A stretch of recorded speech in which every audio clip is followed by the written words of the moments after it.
Барлықтарыңызға ассалаумалейкум. Бүгінгі тақырыбымыз Роббана дұғалары. Яғни бұл дұға намазда оқылады, бірақ мен сіздерге бірінші қатарды ғана оқимын.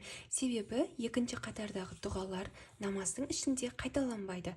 Оны видеоның соңында қосымша қаласаңыздар оқып кетейін, жарай ма? Бізге маңыздысы бірінші қатар. Өте қысқа, ал бисмиллах бастайық.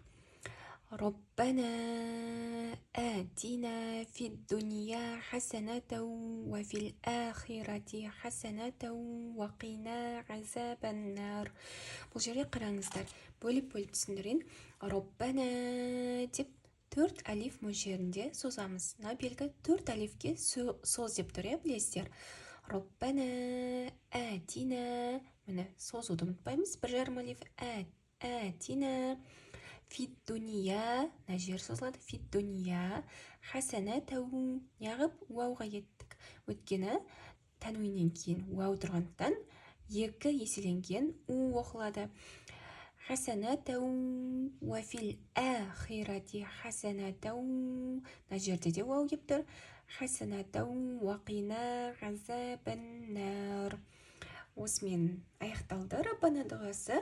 Тағы бір рет оқиын. ربنا آتنا في الدنيا حسنة وفي الآخرة حسنة وقنا عذاب النار. Енді екінші қатарды оқып шығайын сіздерге қосымша ретінде.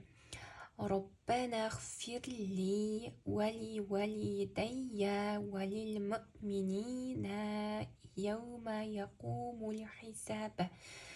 қараңыздар, ربنا اغفر لي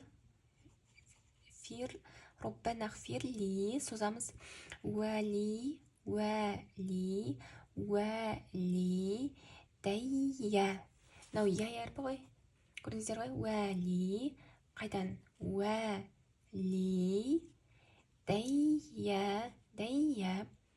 уәлил мүъминина. қараңыздар, мү деп тоқтап қаламыз. Мүъминина созамыз. Яума яқумул хисаб. Яума яқумул хисаб. Осымен бітті. Осы дұғаны, намаздағы дұғаны 30 рет оқыңыздар. Сол кезде дұрыс, қатессіз, тез оқитын боласыздар. Иншалла. Барлықтарыңызға ассалаумалейкум.